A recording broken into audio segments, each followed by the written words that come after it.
Enter Secret Service agent Justin Tierney. Think Will Smith. Hey, ma'am. Callie. Hi, Justin.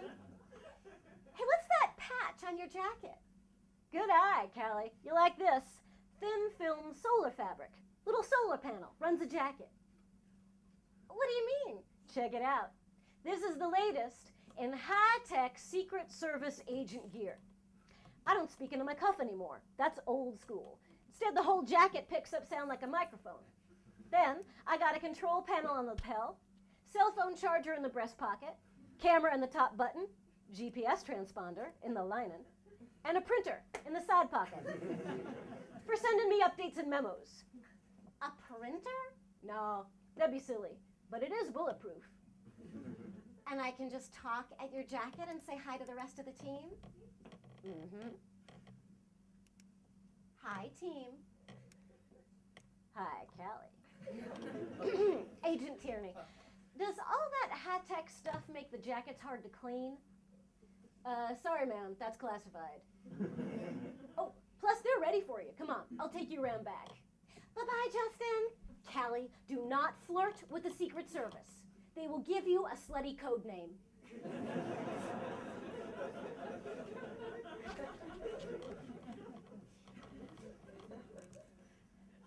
A couple of weeks after I first started working on this, it was an unseasonably balmy January day. I'm having a post-writing snack at my favorite coffee shop. I'm sharing a long table with, and therefore eavesdropping on, a couple of guys having lunch. They're your classic round glasses, flannel shirt, Volvo-driving pillars of the liberal Vermont community. Now, they're left, but not radical, having reached the age and station where they can afford a new Volvo. They're talking about global warming. One guy is describing a documentary he saw on melting polar ice. The other had just attended a talk by James Kunstler, author of The Long Emergency, a book I simply cannot read for fear of a massive round of wrist slitting. These guys are pretty aware of the issues.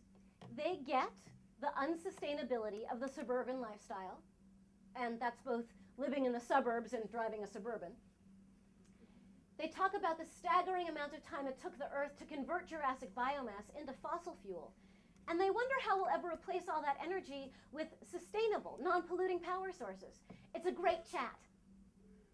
But then the conversation kind of peters out, because they both come to the same simultaneous realization. We're screwed. What else is there to say? So it's on to the Oscars and a new vacation house in Costa Rica.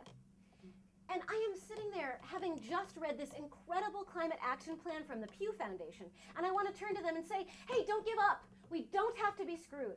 Get involved, read this Pew paper, and then come see my show. But even if I did horn in on their lunch, and these slightly jaded but well-meaning guys were willing to come to the theater, would that bridge the gap between knowing we need to take immediate action and actually taking immediate action? And this seems like the crucial point, because if these men of education, awareness, and privilege have to change the subject, what hope do we have of engaging everyone else? Back to Rio. Ladies and gentlemen, please welcome the First Lady of the United States, Lisa Stratton.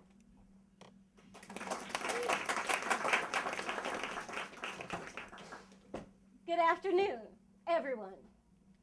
Excuse me, Miss Stratton. I'm Sarah Funafuti from the island nation of Tuvalu. Tuvalu? Oh, I can't think of any well-known Pacific Island actresses to cast here. So for now, think Whoopi Goldberg made up to look vaguely Polynesian.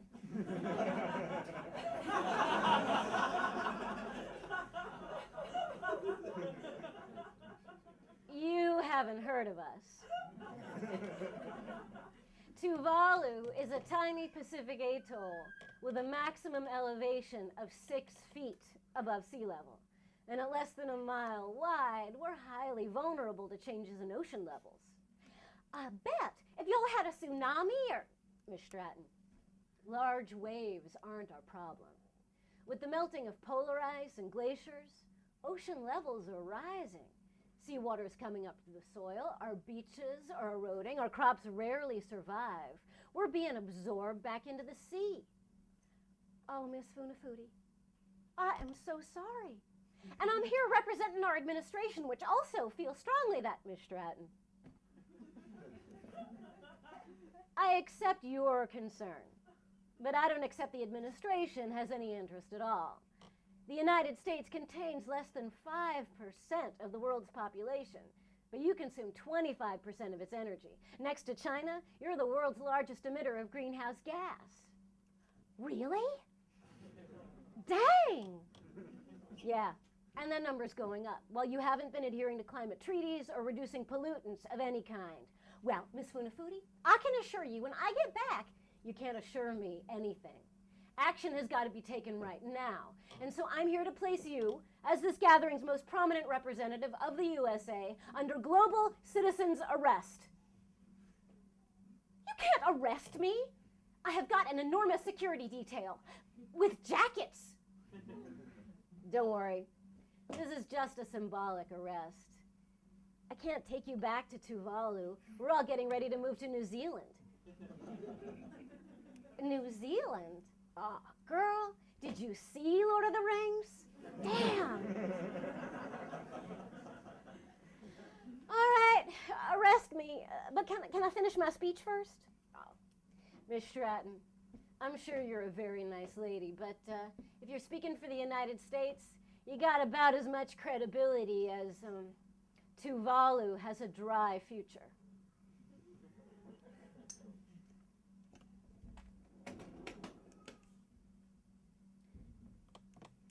Along about mid-February, I can't help but note that while the normal temperature for Burlington this time of year ought to be well below freezing, in reality, it's 10 or 15 degrees above.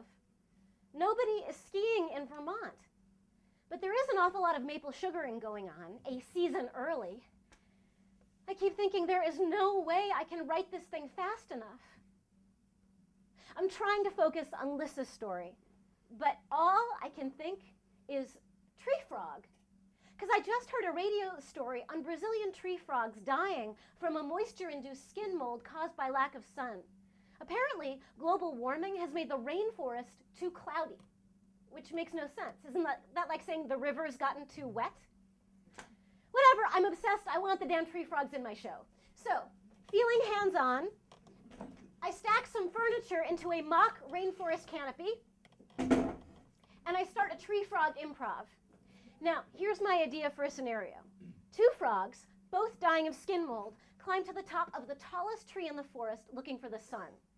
They fail to find it. The frog-eating birds are circling. One frog freaks out and climbs back down, but the other starts praying to the great green frog goddess. And then something miraculous happens. So here's what the beginning of my improv looks like.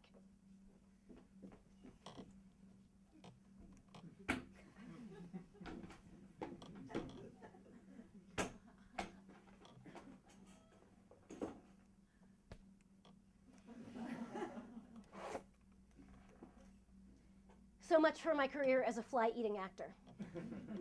I'm also completely caught up in how a Brazilian tree frog speaks. Should probably sound Brazilian, yeah? Maybe Hispanic if I suck at the Portuguese accent. At worst, it'll probably come out sounding like Mandy Patinkin in The Princess Bride. You know.